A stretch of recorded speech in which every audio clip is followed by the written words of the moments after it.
Como sabrán, estamos desarrollando una serie sobre Apocalipsis en nuestro programa Dilo al Mundo. Pero hoy vamos a compartir algunos detalles que no hemos compartido allí y que quizás hacen un poco a la explicación de la visión que, por lo menos en mi caso, guía la interpretación de este libro. Pero quizás muchas personas de las que estamos aquí, aún de las que somos misioneros a tiempo completo en un canal como Red Adevenir, muchos de nosotros podemos decir,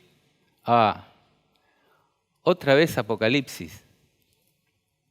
Puede ser de que sea el sentimiento de algunos aquí, no quiero que levanten la mano. Sin embargo, Apocalipsis y el conocimiento de las profecías de la Biblia es una de las dos claves del pueblo de Dios en la Biblia. ¿Recuerdan? Apocalipsis mismo dice, entonces el dragón se enfureció contra la mujer y se fue a hacer guerra contra los demás descendientes de ella, quienes guardan los mandamientos de Dios y tienen el testimonio de Jesucristo. Y el testimonio de Jesucristo, sabemos por Apocalipsis mismo, 19:10, es el espíritu de la profecía. Muchos de nosotros, hasta si me descuido yo mismo, tenemos aversión a estudiar este libro. Cuando es la misma revelación de Dios que Jesús está dictando a Juan y en la que interviene también su ángel más poderoso, Gabriel. Sin embargo, decimos, otra vez Apocalipsis. No hay otro tema para predicar. Ahora, yo les quiero hacer una pregunta. ¿No será que nosotros tenemos aversión a este libro porque no estamos comprendiendo correctamente el contenido? Porque es algo que está escapando a nuestro razonamiento y porque lo que se nos ha dicho de él no nos cierra muchas veces en algunos aspectos. Porque no hemos encontrado el gusto de esa palabra de Dios revelada a nuestras mentes. Ustedes van a ver que en el Apocalipsis Dios mismo se revela como su autor y sabemos que la principal ley del cielo, ¿cuál es? Aparte de que Dios es amor. Hay un dicho, la principal ley del cielo es, eso lo dicen las mamás cuando quieren que sus hijos les ayuden, ¿no? Ahora, este Dios del orden, cuando Él baja o sube a Juan, como quieran interpretarlo, a dar una revelación Él mismo, a dictar un libro, ¿podría ser de que no tenga orden en su revelación?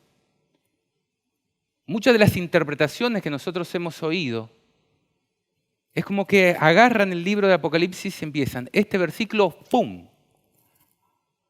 antes del pecado, cuando todavía la humanidad no había sido creada. El siguiente versículo, ¡pum!, al final.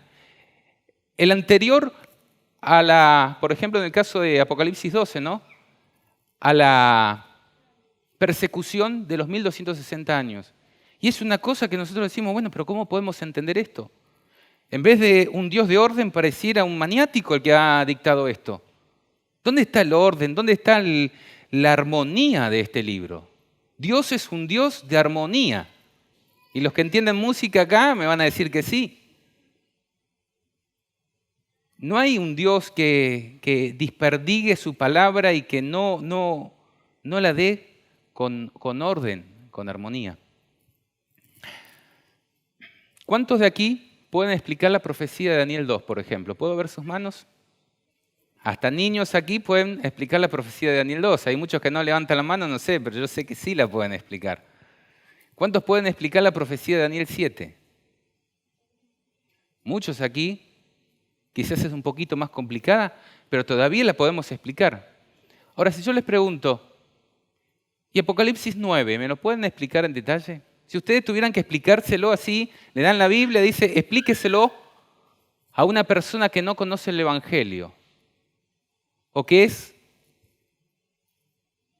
evangélica o católica, ¿cuántos estamos en condiciones de explicar, por ejemplo, la quinta trompeta y la sexta, aún de acuerdo con la interpretación tradicional adventista, a otra persona? Y es como que ese tipo de contenidos no ha madurado en nuestras mentes. No lo podemos explicar. Ni nosotros lo entendemos. Ni a nosotros nos sirve para nuestra salvación esa interpretación que hemos tenido hasta ahora de las cosas. Que curiosamente tenemos muchas personas de muy buenas intenciones del pasado que establecieron interpretaciones. Las mismas personas que se equivocaron en algunas interpretaciones, pero que Dios las utilizó para el inicio del gran movimiento adventista de 1844. Nos dimos cuenta, evidentemente, de que habían errores, sobre todo de que la fecha que habían dicho no significaba la venida de Cristo a la tierra, sino la de la purificación del santuario. Y claro, porque Cristo no vino. Pero hubieron otras cosas que también habían faltas de interpretación, que hacen de que no comprendamos ese libro como corresponde, de que se escribieron muchas páginas, que son las que hoy se nos presentan a través de otros que repiten esas palabras y esas interpretaciones. Pero que curiosamente, Elena de White, la profeta que escribió más de 100.000 páginas, hace silencio. ¿Cuánto habla Elena de White sobre los sellos, por ejemplo? Caballo blanco, busquen en sus escritos. Se los doy como tarea. ¿Cuánto habla Elena sobre las trompetas? Hay solo una cita y que luego las vamos a compartir, que yo he encontrado por lo menos. Prácticamente ella hace silencio. Ahora, hay algo que sí dice Elena de White sobre esos textos, que nosotros no comprendemos como deberíamos. Y es instarnos a estudiar, a estudiar, a estudiar y a estudiar y hacer de Daniel y Apocalipsis el pan nuestro de cada día. Sin embargo, nosotros hasta nos molesta cuando viene otra predicación. O sea, no solamente no lo estamos estudiando como deberíamos, sino que hasta nos cae pesado a veces cuando nos hablan del Apocalipsis. Incluso en instituciones que predican la verdad presente, como esta. Yo he escuchado confesiones de gente que aprecio mucho, que dice, ay no, Apocalipsis, es esa la expresión, ¿no? Ahora, se sonríen por allá. Yo le puedo dar testimonio que la hermana de Loreto, que el domingo pasado cumplió 13 años, hoy les podría dar cátedra sobre Apocalipsis. Y si le preguntamos, ¿qué dice el capítulo 6? Te va a decir, ta. Por lo menos el contenido, ¿de qué habla? Si le preguntamos el capítulo 7, te va a decir, si le preguntamos el capítulo 8, hasta el 13 hemos llegado. Y con 13 años ahora, sabe un montón de Apocalipsis. En algunos sábados de la tarde que hemos podido estudiar. Y nosotros que tenemos un montón más de años, y hace mucho tiempo en la iglesia, y un montón de seminarios y cosas encima, por ahí no sabemos lo que esa chica sabe. Y se los puedo asegurar, podemos hacer un concurso. Yo pongo las manos en el fuego, como quien dice. Dice Elena, la Biblia no debe ser interpretada para acomodarse a las ideas de los hombres. Este es un problema que muchas veces nos ocurre. Tratamos de entender las cosas a como la entendieron otras personas y de acomodar todas las cosas para que encajen en lo que entendieron otras personas. Por largo que sea el tiempo en que las tuvieron por verdaderas. No hemos de aceptar la opinión de los comentadores como la voz de Dios. Esa es la alerta que ella nos hace. Ellos eran mortales sujetos a equivocarse como nosotros. Dios nos ha dado facultades razonadoras a nosotros, tanto como a ellos. Debemos permitir que la Biblia sea su propio intérprete. Y este es el primer indicio o el primer paso que debemos cumplir si nosotros queremos entender mejor el Apocalipsis que otras personas. Porque si vamos por el sendero que ya fueron otras personas. Ya estamos metiendo nuestra mente por los mismos caminos de pensamientos que le hicieron llegar a otros a determinadas conclusiones. En cambio, nosotros, nos dice Elena, debemos agarrar la Biblia con objetividad. Y aunque estemos comprendiendo cosas contrarias a lo que dijeron los padres de la iglesia, tenemos que seguir estudiando con humildad. Y dice, si hemos estado equivocados, hora es de que ya nos demos cuenta. Ella dice, cuando los libros de Daniel y Apocalipsis sean mejor entendidos, los creyentes tendrán una experiencia religiosa completamente distinta. Recibirán tales vislumbres de los portales abiertos del cielo. Recuerden esta palabra, portales abiertos o puerta abierta, ¿no? Que se les grabará en la mente y el corazón el carácter que todos deben desarrollar a fin de comprender la bendición que será la recompensa a los de corazón puro. Ahora, ¿cuántos de nosotros le damos importancia a esto? Al carácter que todos nosotros debemos desarrollar a fin de poder ver a Cristo volver. Y que tenemos que llegar a la perfección de carácter y demás. Ahora, acá dice que cuando comprendamos mejor Daniel y Apocalipsis, vamos a estar en mejores condiciones de tener ese carácter, porque va a impactar en nuestra mente. Ahora, ¿qué decir respecto de los principios de interpretación? Porque hay mucho erudito hoy que dice, no, que la hermenéutica, o que esto, o que aquello. Y los que entendieron las profecías de la Biblia eran gente simple. ¿Y qué dice Elena respecto a los principios de interpretación que guiaron a Guillermo Miller, por ejemplo? Y vamos a ver qué dice. Con profundo interés estudió los libros de Daniel y Apocalipsis, siguiendo los mismos principios de interpretación que todos los demás libros de la Biblia. Es claro, no podemos aplicar principios de interpretación en Daniel distintos a los de Apocalipsis, ni de Génesis, ni de cualquier otro libro. Fíjense lo que dice. Y con gran gozo comprobó que los símbolos proféticos podían ser comprendidos. Vio que en la medida en que se habían cumplido, las profecías lo habían hecho, ¿qué cosa?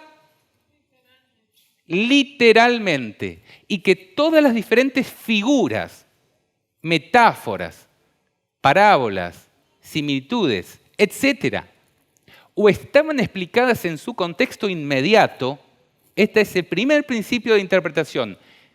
Entender literalmente, explicado los símbolos y figuras en su contexto inmediato, o en los términos en que estaban expresadas, eran definidos en otros pasajes de la Biblia, ir a otras partes de la Biblia que hablen del mismo tema, y que cuando eran así explicados, debían ser entendidos ¿qué? Literalmente.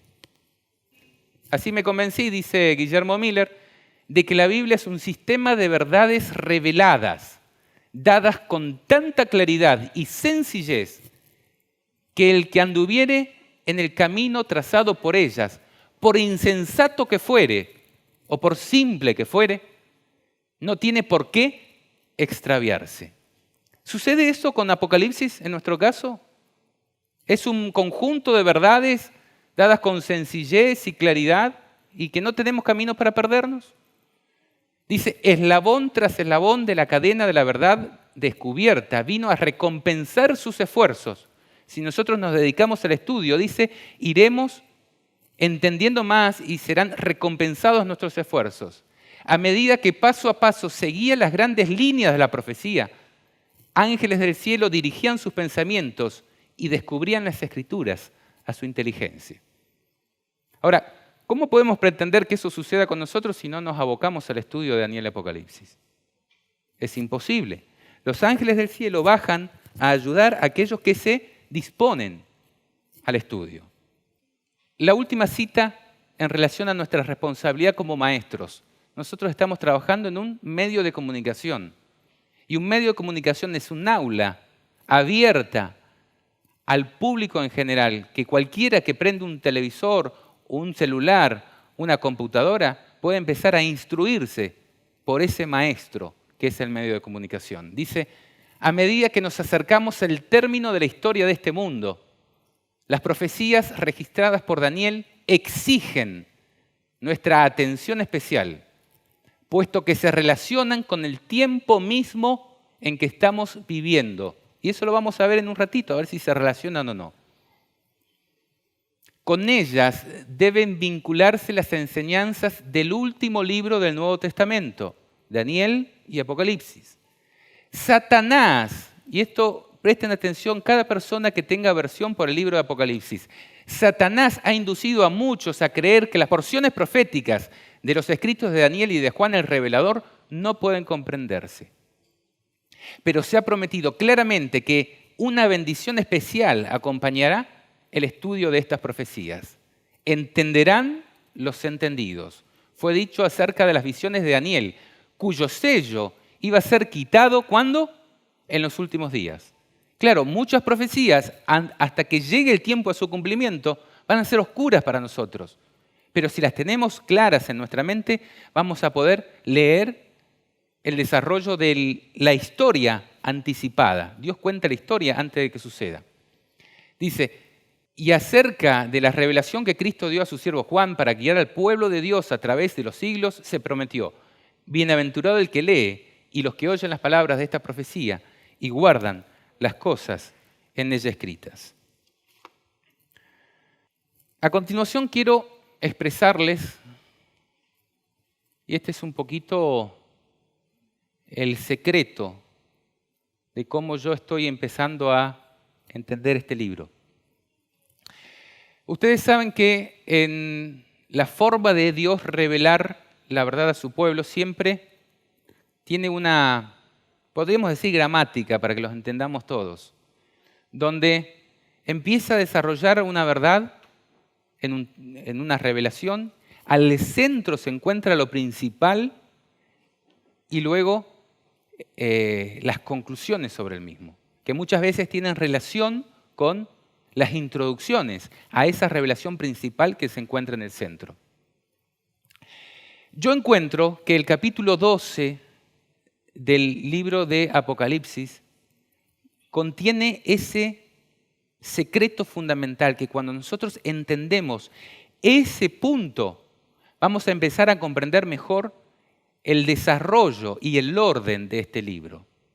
Porque el versículo 7 dice, después hubo una batalla en el cielo.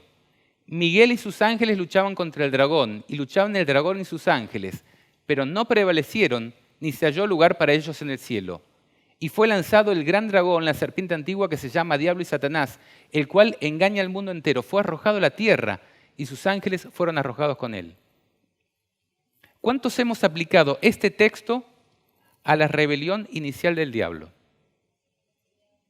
Casi todos, o todos.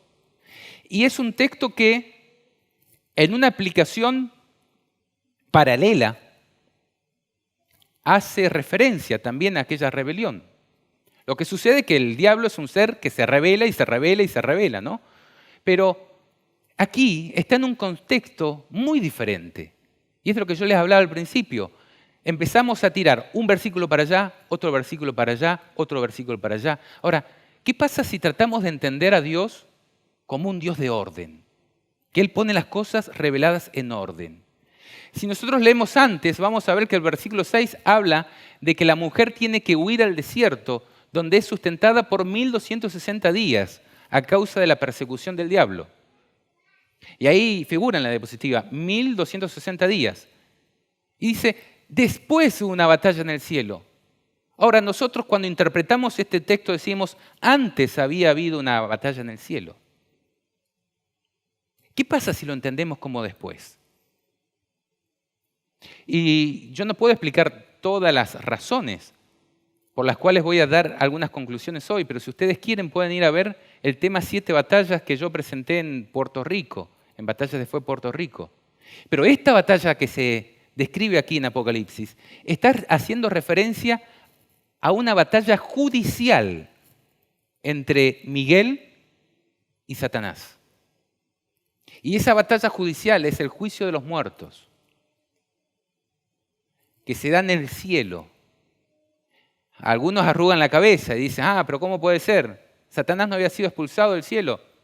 Sí, fue expulsado del cielo en la primera vez, en la rebelión. Pero luego adquirió nuevo derecho al cielo, cuando vence a Adán y Eva, y es expulsado por segunda vez cuando muere Cristo.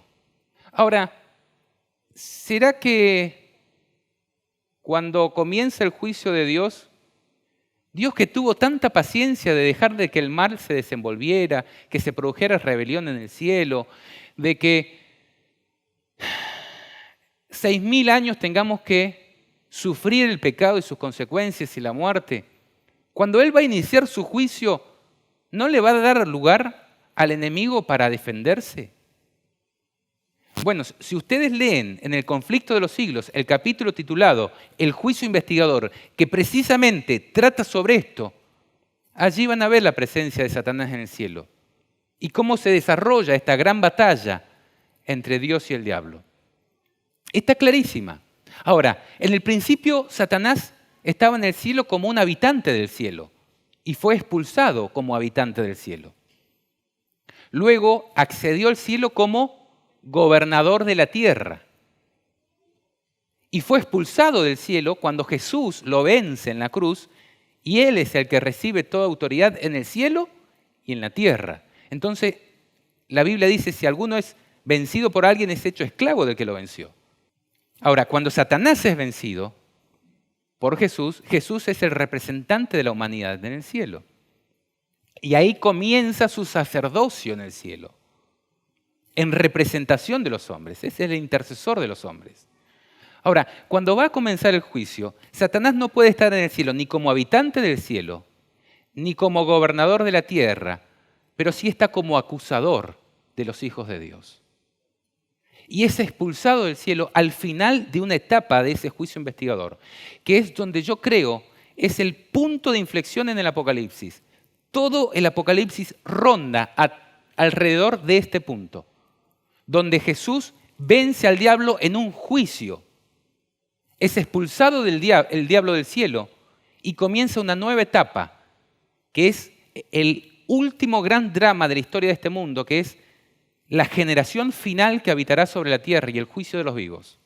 Y todo el Apocalipsis, desde el inicio hasta el final, es un libro que está en expectación de Jesús que viene cerca. Y aquí se dice, entonces oí una voz en el cielo que decía, ahora ha venido la salvación y el poder y el reino de nuestro Dios y la autoridad de su Cristo, porque ha sido lanzado fuera el ¿qué?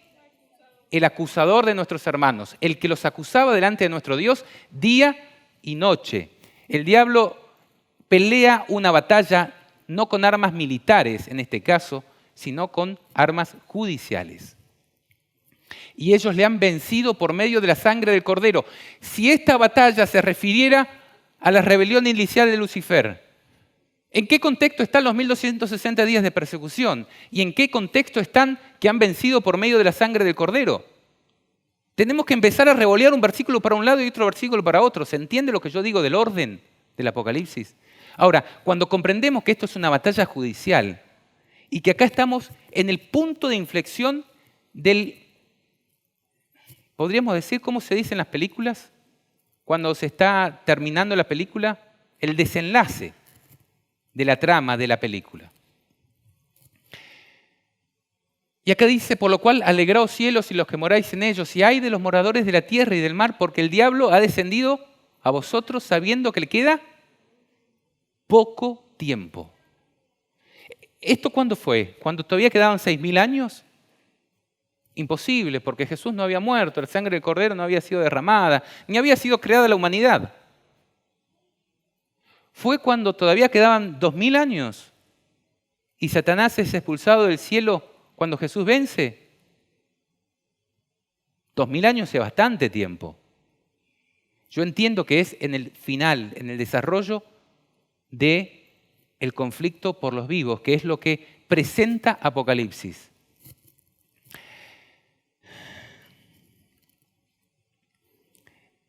Y quiero presentarles una visión a vuelo de pájaro, para que aquellos que todavía no tienen un gusto por el Apocalipsis quizás puedan adquirir un poquito de gusto y puedan decir, epa, acá hay orden, acá hay lógica.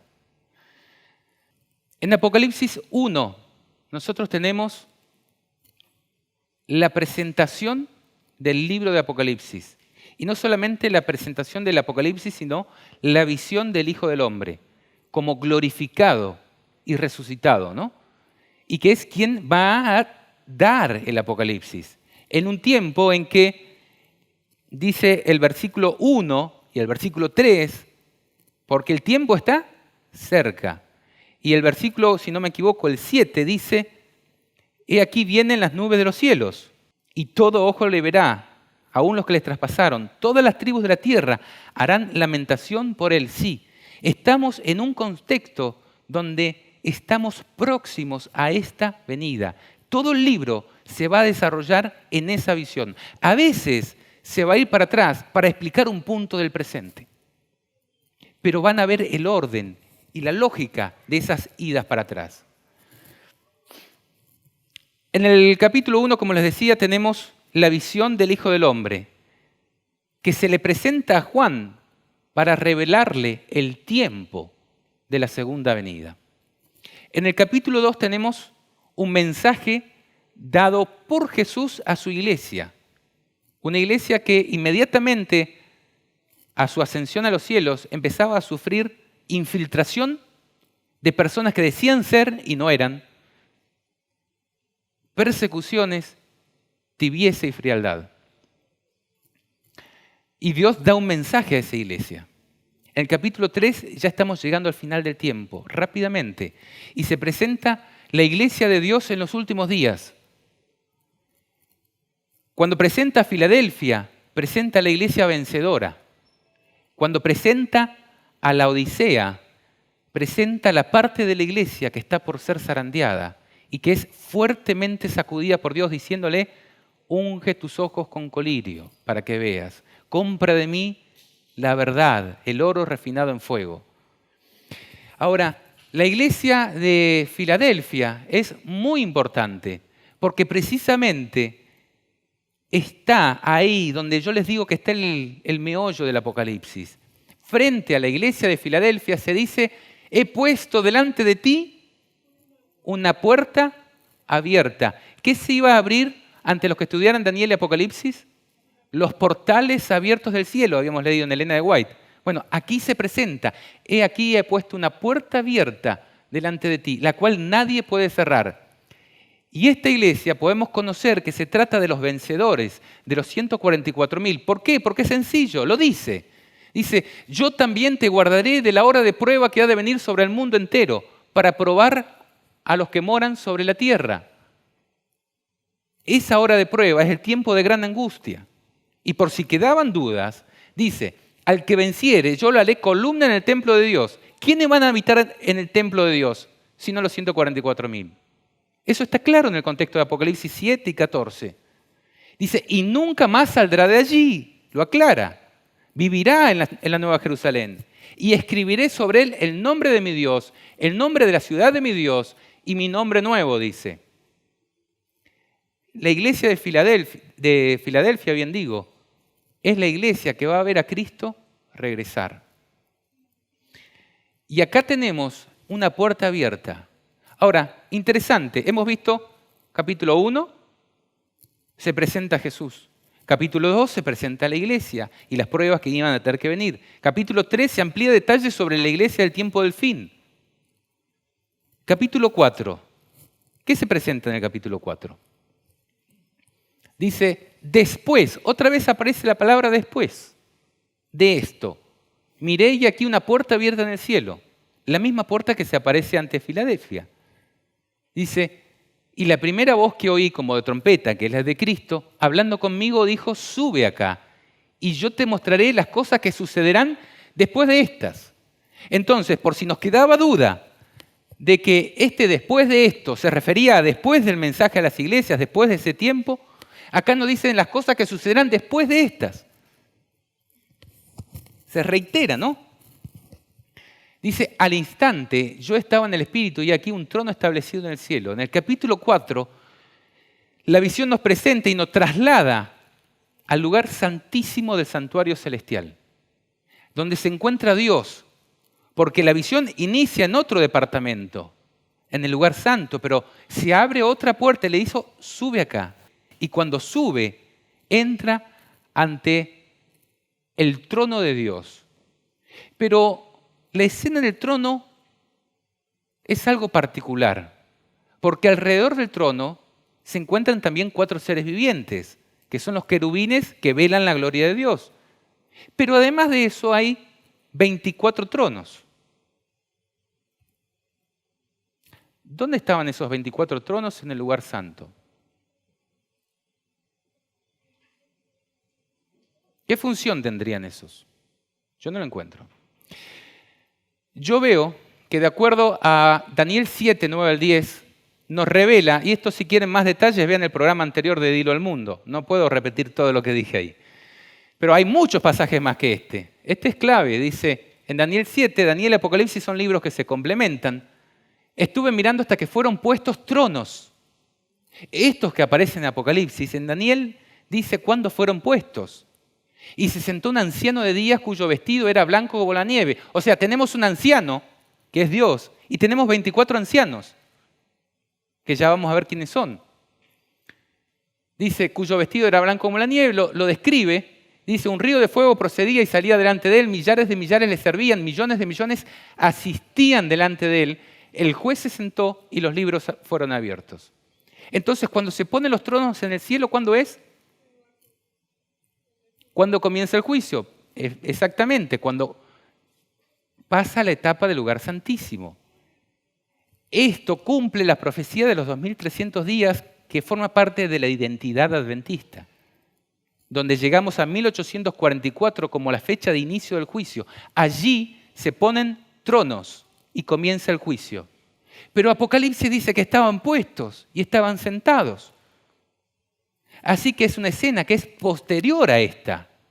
Porque si no hubieran tronos, es porque o era antes o era después de que terminaron de hacer su obra los que iban a sentarse en esos tronos. Ahora, dice, fueron puestos y acá dice, ya estaban sentados. Entonces podemos conocer de que es una etapa del juicio de Dios que es posterior a 1844. ¿Cuándo? Bueno, yo les contaba dónde está el meollo del Apocalipsis. Una etapa donde Satanás va a ser expulsado como el gran culpable del cielo, pero no por la sola autoridad de Dios que lo expulsa en un principio, sino a consecuencia de un juicio. Y el Cordero de Dios, Cristo, va a salir vencedor y va a recibir autoridad. Ese es el meollo de Apocalipsis, ese es el punto de inflexión sobre el cual ronda todo el libro. Si ustedes leen en Apocalipsis 20, también dice, fueron puestos tronos ya en el contexto del milenio y se sentaron sobre ellos, ¿quiénes? Los que recibieron la facultad de juzgar. No estamos haciendo interpretaciones particulares. Estamos entendiendo Apocalipsis como lo entendió Guillermo Miller, no en el sentido de las interpretaciones que él hizo, sino en los principios de interpretación que deben aplicarse. Sencillos. Comparar Daniel con Apocalipsis, me está diciendo que acá se pusieron los tronos. Si Apocalipsis es el complemento de Daniel, pues ¿en qué otro lugar habla de tronos? Vayamos a ver si habla de tronos en otras partes. Y yo en el programa pasado les mostré un montón de lugares donde se habla de tronos y que sobre ellos se sientan los que reciben la facultad de juzgar. Ahora, ¿cuál es el punto importante aquí? Después de Apocalipsis 4 viene Apocalipsis 5, no es muy difícil. Y en Apocalipsis 5, ¿qué vemos? A Cristo como el vencedor de este juicio. Dice que hay un rollo en la mano de Dios y dice, ¿quién es digno de recibir esto? Y dice que ni en el cielo, ni en la tierra, ni en ningún lugar se encontró una persona digna. Pero sí aparece Cristo como el único digno.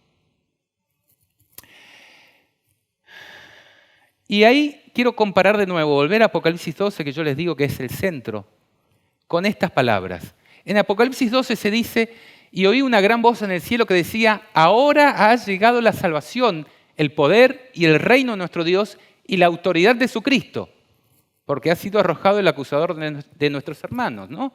Dice, y ellos le han vencido a causa de la sangre del Cordero. En Apocalipsis 5, cuando el Cordero va a recibir ese libro de la mano de Dios, ¿qué se dice? Cuando tomó el libro, los 4 seres vivientes y los 24 ancianos se postraron delante del Cordero. Cada uno tenía un arpa y copas de oro llenas de incienso. Es la intercesión, ¿no? Están colaborando con Cristo en la intercesión, que son las oraciones de los santos. Entonces entonaban un cántico nuevo diciendo: digno eres de tomar el libro y de abrir sus sellos, porque tú fuiste inmolado y con tu sangre has redimido para Dios gente de toda raza, pueblo y nación. Lo mismo que se dice aquí: han vencido a causa de la sangre del Cordero. Y a continuación dice una gran voz. Allá también dice una gran voz, que dice: digno es el Cordero que fue inmolado de recibir el poder, las riquezas, la sabiduría, la fortaleza, la honra, la gloria y la alabanza. Otra vez, el mismo cántico de que Cristo es vencedor y es el único digno de tomar. Justamente en la misma escena que veíamos en Apocalipsis, que es la que nos marca el tiempo de la profecía. Después del juicio de los muertos, Satanás es expulsado del cielo como perdedor y condenado. Cristo es el que ha resultado el vencedor en ese juicio, por eso es el único digno. Ya estas mismas palabras podemos aplicarlas a otros contextos. Elena aplica esto de que es el único digno tanto cuando él vence en la cruz como en contexto de la historia final de este mundo. Y al que tenga alguna duda, yo le puedo pasar estas citas que estamos hablando en contexto en los Hechos de los Apóstoles y en el conflicto de los siglos, donde ella aplica el único digno en el contexto del tiempo del fin. Entonces, dijimos, Apocalipsis 1 presenta a Cristo. Apocalipsis 2, el mensaje a las iglesias. Apocalipsis 3, la iglesia del último periodo. El desarrollo de cómo va a ser la iglesia del Apocalipsis, podríamos decir. Apocalipsis 4 presenta al lugar santísimo, donde estamos entrando en la visión. Antes de Apocalipsis 4 es un mensaje a la iglesia, pero no es la visión propiamente dicha del Apocalipsis. Recién en Apocalipsis 4 se nos invita a pasar a través de esa puerta abierta que está en alto, al lugar santísimo. Y ahí se empieza a revelar un rollo con contenidos específicos para nuestro tiempo. Apocalipsis 5 describe quién es el único digno de recibir ese rollo y de abrir y revelar sus sellos. Bueno, en Apocalipsis 1 se presenta a Cristo como el que tomó y el que recibió de Dios el Apocalipsis. Bueno, en Apocalipsis 5 se muestra cuándo Él recibió ese contenido. Apocalipsis 6, ¿qué presenta? Caballos, y podemos ver nada más que destrucción y un montón de cosas. Pero en realidad Apocalipsis 6 comienza describiendo al mismo Jesús como montado sobre un caballo blanco, que lleva un arco en su mano y le es dada una corona, y dice que sale venciendo o habiendo vencido, y para vencer, habiendo vencido en el juicio de los muertos y para vencer en el juicio de los vivos. Es precisamente allí donde inicia el Apocalipsis en relación con nosotros. Cristo saliendo a pelear la última batalla por los vivos con el diablo. Inmediatamente después de que Cristo sale a anunciar el último mensaje y dar el fuerte pregón, ¿qué va a venir sobre la tierra? Apocalipsis 6, el segundo caballo, describe un caballo rojo, ¿verdad? Que le es dado el poder ¿de qué? De quitar la paz de la tierra y de hacer de que se maten unos a otros. ¿Estaremos viviendo ese contexto nosotros hoy? Miremos a Chile, miremos a Argentina, miremos a Bolivia, miremos a Haití, miremos a Brasil, miremos a Honduras, Ecuador, Colombia. En todos lados estamos en un contexto donde se está quitando la paz de la tierra. Cristo ha salido a predicar el último mensaje de amonestación y entramos en el desenlace del último gran conflicto, que estará marcado primero por comienzos de las tribulaciones. Se quita la paz de la tierra, se empiezan a matar unos a otros y eso entra en un proceso que va cada vez más grave hasta el momento en que, según, si no recuerdo mal, es el cuarto caballo, que es un caballo amarillo, donde dice muere una cuarta parte de la tierra. Y es el proceso que nosotros hemos empezado a recorrer. Es terrible, es dolorosísimo y tenemos que estar preparados para él. Luego, eso es Apocalipsis 6. Apocalipsis 7 nos presenta a Jesús mandando a marcar a sus hijos. ¿A quiénes? A los que predicarán el último gran mensaje de amonestación, los 144.000 sellados, y nos describe el resultado de su obra, una multitud que nadie puede ver ni contar, vestido de ropas blancas, que también esperarán al Cordero. ¿Tiene orden lo que les voy contando? Apocalipsis 8 nos empieza a revelar el último llamado de la misericordia de Dios, pero no a través de un mensaje hablado, sino a través de las señales del mundo. Las 7 trompetas del Apocalipsis, donde va a hablar la tierra, el mar, las fuentes de las aguas, el sol, las estrellas. Y también la 6ª trompeta termina con que muere. Ustedes saben que en las trompetas va muriendo una tercera parte de los árboles y de la tierra, una tercera parte del mar, una tercera parte de la fuente de las aguas, una tercera parte del sol y de las estrellas deja de alumbrar. Y así va hasta que llega en el capítulo 9, la segunda parte, la 6ª trompeta, donde dice, muere una tercera parte de los habitantes. ¿Cómo? ¿Es una tercera o una cuarta? Bueno, si la miramos en términos globales de la tierra en sí, muere una cuarta parte, dice el cuarto sello. Pero si lo miramos en términos de cosas específicas, árboles, mar, esto, va muriendo un tercio. ¿Sí? Pero hay algunas cosas que no mueren. Entonces, en la suma general, muere una cuarta parte, pero específicamente del mar, de la tierra, o de los árboles, o de los hombres, por ejemplo, en este caso, muere una tercera parte. ¿Ustedes se imaginan ese contexto? ¿Cómo se sentiría Jesús? ¿O cómo se sentirá Jesús cuando muera una tercera parte de los habitantes de la tierra? ¿Ustedes se imaginan ese contexto? Bueno, Apocalipsis 10 lo presenta. Y presenta a ese ángel de Dios que es Cristo, viniendo a la tierra y pone un pie derecho sobre el mar y un pie izquierdo sobre la tierra. Y dice, grita y ruge como ruge un león. Acaba de morir una tercera parte de su humanidad, que es la última de las plagas, así como en la salida de Egipto, que murieron las personas, los hijos. Primero vinieron un montón de otras plagas que no afectaban la vida de las personas. Lo mismo va a suceder en el tiempo del fin. Van a venir un montón de plagas que van a estar dando los llamados de la misericordia, así como Moisés llamaba al faraón, Dios va a estar llamando a los habitantes de este Egipto de hoy.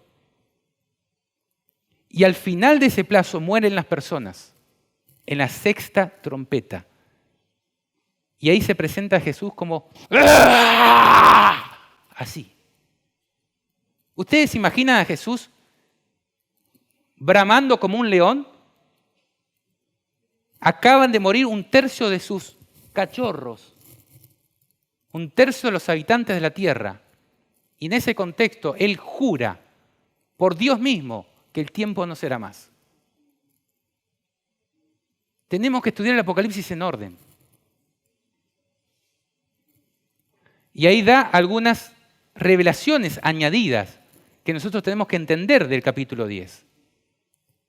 El capítulo 11 arranca diciendo, mide el templo y los que adoran en él. O sea, ya no se trata del juicio de los muertos, sino de una generación que está viva, los que están adorando, porque los muertos no adoran. Se está desarrollando la sentencia sobre los vivos. Y ahí describe el actuar de Dios a través de sus 2 testigos en Apocalipsis 11, de cómo se va a desarrollar la predicación del mensaje. No lo podemos estudiar a profundidad hoy. Pero así está en el orden de la Biblia. Apocalipsis 12 se mete en el centro del conflicto y nos explica los tiempos de Dios, los actores celestiales del conflicto. Abuelo de pájaro cuenta desde el tiempo en que está por nacer la simiente de la mujer, la persecución de la iglesia por 1260 años, y se centra en este periodo, el momento en el cual el diablo es expulsado del cielo. Apocalipsis 13 nos cuenta los dos actores que colaborarán, o las dos bestias que colaborarán con el diablo en la batalla contra el Cordero, en el juicio, durante el tiempo del juicio de los vivos, digo. Porque se dice la herida mortal ya estaba cicatrizada en Apocalipsis 13. Y nos cuenta el tiempo y cómo se va a desarrollar, qué van a hacer estos actores en su lucha contra el Cordero. Eso es Apocalipsis 13. Apocalipsis 14 nos da detalles sobre el contenido del mensaje de Dios para la humanidad. ¿Qué van a decir los dos testigos? ¿Qué contiene el mensaje de Dios a la humanidad? Adoren al Creador, ha caído Babilonia, salgan de allí. El que reciba la marca de la bestia tendrá que enfrentarse a la ira de Dios. Y a continuación de eso, describe el fin del llamado de Dios a los hombres y dice, ya está preparado el lagar de la ira de Dios. Apocalipsis 14. ¿Tiene orden? Está en su orden. Apocalipsis 15 es la introducción a las plagas de Dios. Ya el tiempo de gracia terminó. Apocalipsis 16 nos explica las plagas, que son justamente del mismo tipo que las trompetas, pero ya no es de un tercio, es la totalidad. En las trompetas había mezcla de misericordia. Eran fuertes sacudones para sacudir a Sodoma y Gomorra, para sacar de allí lo poco que queda. Pero ya en las plagas ya es total la destrucción. No hay mezcla de misericordia. Llegamos a Apocalipsis 17. Ahí dice uno de los 7 ángeles que tenían las postreras plagas, vino y me explicó el por qué se va a castigar a esta iglesia apóstata, las razones y la descripción de la gran ramera, y cómo los reyes de la tierra se han confabulado con ella para lucharse contra Dios. Apocalipsis 18 describe el castigo sobre esta gran Babilonia. Y se oye aún el llamado, salgan de allí, no sufran este castigo. No porque se dé en el tiempo de las plagas, sino porque hoy nos llama Cristo a salir de allí para no tener que enfrentarnos a esas plagas, cuando ya la misericordia de Dios haya terminado. Porque en Apocalipsis 17 ya dice la sentencia contra la gran ramera. Ya ahí la gran ramera no tiene misericordia. Apocalipsis 19 presenta la victoria de la iglesia ante el dragón, la bestia y el falso profeta. Se produce la cena de las bodas del Cordero y se describe a Cristo como montado de nuevo sobre un caballo blanco. Es el primero y el último, el alfa y el omega, montado en un caballo blanco con multitudes de caballos blancos donde vienen todo el universo a rescatar a los hombres en la segunda venida de Cristo, a rescatar a esa iglesia que se ha casado con Cristo. Viene a buscar a su novia. Tiene orden, encaja en su orden. Apocalipsis 20 nos presenta el milenio, lo que va a venir después, donde los santos revisarán el juicio de Dios en el cielo por 1000 años y en la tierra estarán todos muertos. No tornarán a vivir hasta que se cumplan los 1000 años, dice. Y el diablo será encadenado a esta tierra. No tendrá ya lugar acceso al cielo en ese juicio que se va a revisar. El diablo ya está condenado, no tiene nada que hacer. El juicio pertenece ya a los redimidos. Apocalipsis 21 describe la tercera venida de Jesús. la Nueva Jerusalén y el fin de ese conflicto con la resurrección, la segunda resurrección, que es la de los malvados. Y Apocalipsis 22 es el llamado final de Dios a que la esposa y la novia y todos digamos, ven Señor Jesús. La conclusión magnífica de ese libro. ¿Tiene orden Apocalipsis?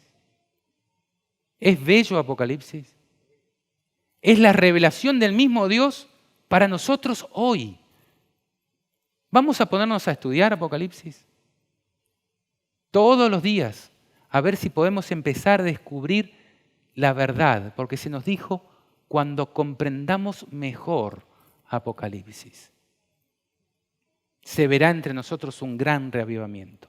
Podremos alcanzar aquella perfección de carácter que tanto anhelamos, porque se abrirán ante nosotros los portales del cielo y vamos a poder ver a Cristo en el Apocalipsis, tomar noción del tiempo en que vivimos y prepararnos para su venida. Desarrollar su tarea aquí en la tierra, porque nosotros tenemos que acompañar a ese Cordero a pelear una batalla, que es la batalla por los vivos. ¿O vamos a dejarlo a Cristo solo? No, Dios nos ha puesto como embajadores de Él aquí en esta tierra. Eso es lo que nos enseña Apocalipsis. Yo voy a terminar aquí. Hay mucho más para decir. Yo no he podido fundamentar todo lo que he dicho,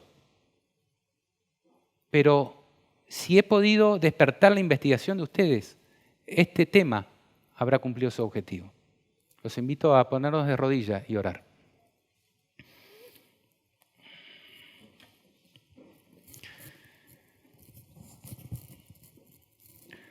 Padre nuestro que estás en los cielos, te damos muchas gracias, Señor, por ser como eres.